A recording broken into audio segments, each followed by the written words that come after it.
I have never seen any of these films. 28 Days, 28 Weeks, 28 Months. I've never seen it. It's always been one of those movies that I always hear about inspiring a lot of modern zombie movies and TV shows, but have never really felt a need to check out. It's like The Godfather, you know, when something's so influential that you're seeing recreations of scenes and references in everything, that when you know it's all coming from one place, it kind of takes away some of the motivation to see it. And if not for this new movie, I may have gone my whole life without watching any of them. But alas, the new installment in the 28 insert time frame series came out and had this trailer that was super intriguing. We live in very weird times as far as the media that people will tolerate and enjoy these days. So to come out in the big year of 2025 with a zombie movie that looks interesting is a very difficult task. But then I see the title pop up and instantly all hope has evaporated. Not because I have anything against the franchise, quite the opposite. I cannot remember the last time I saw a modern revival to a long gone franchise turn out well. Ironically enough, with this movie coming out around the same time as Jurassic World, revolution, reconstruction, retaliation, reinvention, I don't know. Don't get me started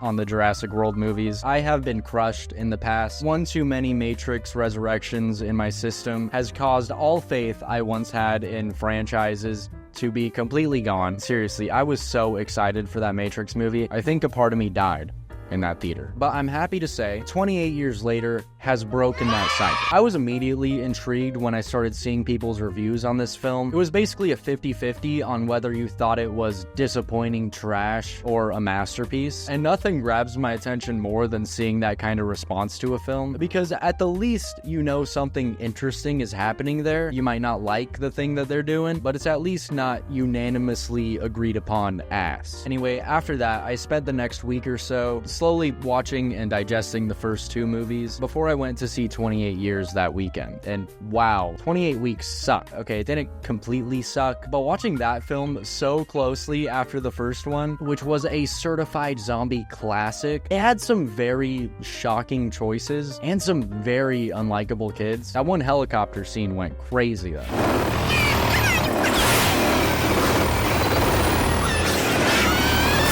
So watching those two movies was a whirlwind of emotions. First, I've seen one of the best zombie movies I think I've seen in my life. And yes, I'm saying zombie. I know they're technically not zombies. They're angry monkey virus people, but they're angry zombies, okay? First, I see that one, and then I see 28 Weeks Later, which starts off amazing, and then just kind of makes more and more questionable choices, where I don't like anybody in this movie. I didn't care about any of them, and it ended, and I just didn't care. So I had pretty mixed feelings on what to expect going into 28 Years Later. However, I was cautiously optimistic, knowing that the OG duo from the first film, Alex Garland and Danny Boyle, were working together on this movie again. And I gotta say, this movie ended up being not even close to what I expected it to be, in the best way possible. This movie made me cry, like really bad. After the trailers, I went in thinking this was gonna be a father and son adventure, father teaching his son how to kill and survive in this harsh world, you know, God of War style. And it was that for a little. I'm not exaggerating when I say the first act of this movie is some of the most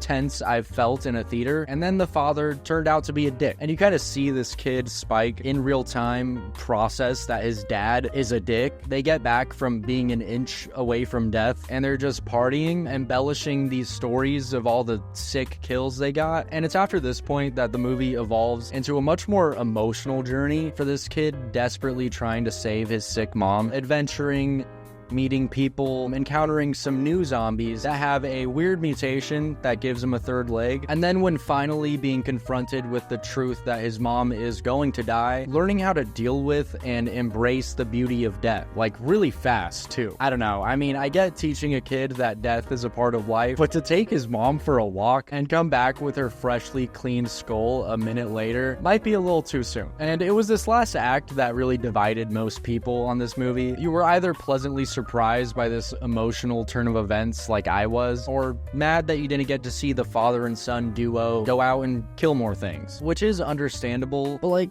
go watch The Walking Dead or something. This genre has been beaten to death, so seeing it take this kind of turn was pretty refreshing to me. The only thing in this movie that I was a little about was the ending and this whole Jimmy character. The movie starts with him when the whole outbreak is starting, and the world kind of teases his presence the whole film, and then you finally see him again in the last scene of the movie when he pops out with his Power Ranger team that have to be the single most colorful thing in this world. And with a confirmed sequel and possible third movie, it's obvious they're setting him up to be the bad guy of the next one, with a very obvious reference to Jimmy Savile, I don't know, a notorious British figure that got exposed later for doing some real heinous stuff. So it would have been cool to see a little more of him here, but it also would not have fit at all in this tight family story, essentially setting up this kid Spike to be a man. Also really curious what's gonna happen to that zombie baby. Anyway, that's the video. Let me know in the comments what you thought about this movie. Was it disappointing? Was it amazing? Too many naked zombies? If you liked the video, feel free to leave a like, and if you really like the video, hit the subscribe button. If you're already subscribed, have 5 Bluster points